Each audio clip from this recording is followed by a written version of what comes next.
देखिए, ये supreme court ने पहले भी कहा है, जो डाइंग डिक्लेरेशन होता है उसको वो एडमिसिबल होता है कोर्ट के अंदर। मुझे पता नहीं कल क्या समझौता हुआ, क्या कार्रवाई हुई, लेकिन जांच तो होनी चाहिए। और मैंने कहा हर व्यक्ति का नैतिकता के पैमाने अलग अलग होते हैं। कौन इस्तीफ़ा देता है, नहीं देता, मुख्यमंत्री किसका इस्तीफ़ा लेते हैं, नहीं देते हैं, ये उन पर निर्भर करता है। लेकिन जांच तो होनी चाहिए। और क्योंकि मैंने कहा डाइंग डिक्लेरेशन में अगर नाम आता है तो बड़ा गंभीर मसला है। इस पर एक इन डेप्थ इंक्वायरी हो और सच तक हम पहुँचें। अगर कोई दोषी है, सज़ा मिलनी चाहिए, चाहे कोई भी हो, कितना बड़े पद पे बैठा हो। पायलट साहब, आपके अनशन के बाद कई बार बात आई कि कमलनाथ जी की सुलह कराएंगे। क्या सुलह की जरूरत क्या आ गई? क्या विवाद है? किस किस से मिले आप? कोई विवाद ही नहीं है तो सुलह की ज़रूरत कहाँ पड़ी है। मैंने तो एक मुद्दे को उठाया है जो मैं समझता हूँ बड़ा प्रासंगिक है, एक ज्वलंत मुद्दा भी है। और ये बात मैंने आज नहीं उठाई है, मैं 1.25 साल पहले चिट्ठी लिखकर कई बार अवगत करा चुका था। जब उस पर कुछ कार्रवाई नहीं हुई तभी मैंने अनशन करने का निर्णय लिया था। और मैंने हमेशा ही पार्टी के जो हित में है उस काम को करने को हमेशा प्राथमिकता दी है।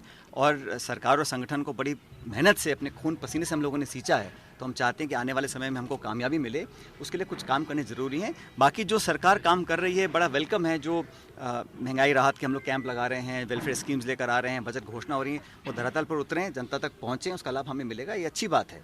लेकिन जो हमने वादे किए थे करप्शन के खिलाफ वसुंधरा जी के कार्यकाल में, नाना प्रकार के, मैं दोबारा दोहराना नहीं चाहता हूँ, सब जानते हो, उन पर जो अभी कार्रवाई नहीं हुई है, ये भी एक बहुत बड़ा मुद्दा है।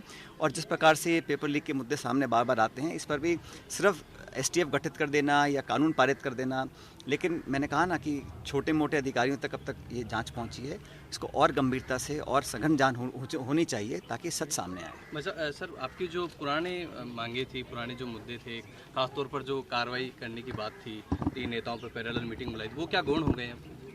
अब इसका जवाब तो आपको प्रभारी साहब और एआईसीसी का नेतृत्व दे सकता है।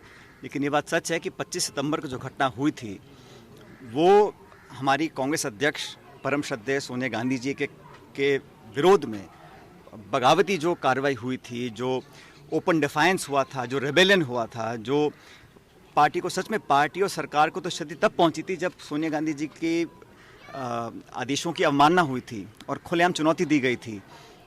वो सब काम सबके सामने है, कोई पब्लिक डोमेन में कुछ छुपा तो कुछ है नहीं।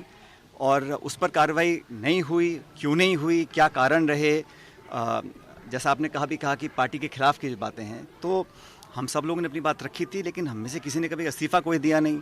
लेकिन उस 25 सितंबर को जो घटनाक्रम हुआ वो हम सबके सामने है। उसमें जो पार्टी ने स्वतः ही एक शोकॉज नोटिस जारी किया, उसके बाद जवाब आए नहीं आए, क्या कार्रवाई हुई, आज 5-6 महीने हो गए, तो सवाल तो ये बनता है ना, जो एंटी पार्टी गतिविधि चौड़े में हो रही है, सोनिया गांधी जी के आदेशों की अवमानना हो रही है, माकन साहब, खड़गे साहब की जो बेइज्जती हुई, जो ओपनली उनको डिफाई किया गया, और उसके बाद कार्रवाई की जो प्रक्रिया शुरू हुई फिर वो थम सी गई है, इस पर भी लोग सवाल उठाएंगे। लेकिन इसका जवाब मेरे पास नहीं, इसका जवाब एआईसीसी के पास है। सब बीजेपी में नहीं जाएंगे ऐसा प्रताप सिंह खाचरियावास ने कहा है। क्या आप, कई बातें आ रही है कि कोई नेता क्या स्टेटमेंट देता है, मैं उस पर कमेंट नहीं करना चाहता हूं। मैं तो इतना जानता हूं कि हम लोग मेहनत से काम कर रहे हैं, पार्टी के हित में जो बातें हैं उनको बता रहा हूं। जब भी मैं दिल्ली जाता हूं तो नेतृत्व से बात होती है, और जैसा आपने खुद कहा कि वेणुगोपाल जी और कमलनाथ जी से मेरी बात हुई थी, मैंने अपना पक्ष रखा, सच्चाई बताई, जो घटनाक्रम हुआ उसके बारे में बताया, बैकग्राउंड को बताया, तथ्यों से अवगत कराया, और भविष्य में हम लोग क्या चाहते हैं, किस दिशा में हमारी पार्टी को चलकर विजय मिल सकती है, इस बारे में विस्तृत मैंने जानकारी उनको दी। डिफरेंसेस क्या क्या है, मेनली जो मुद्दे क्या क्या है जो अभी भी रिजोल्व नहीं हो पाए, क्योंकि जनता में बहुत सारी बातें, मतलब एक ही इशू है कि हमने जो कहा वो करके दिखाना चाहिए। क्योंकि हमारे जो विरोधी हैं, हमारे जो भाजपा के साथी हैं, विरोधी हमारे, जिनका मैंने कहा था मैं हम धुआं निकालने की क्षमता रखते हैं, वो भाजपा के विरोधी कहीं इस भ्रम को ना फैला दें कि यहाँ कहीं कोई सांठगांठ की आशंका तो नहीं है। तो पब्लिक पे परसेप्शन बहुत महत्वपूर्ण होता है, तो वो परसेप्शन ना बने, इसलिए मैंने इस बात को रखा था कि समय बहुत कम बचा है।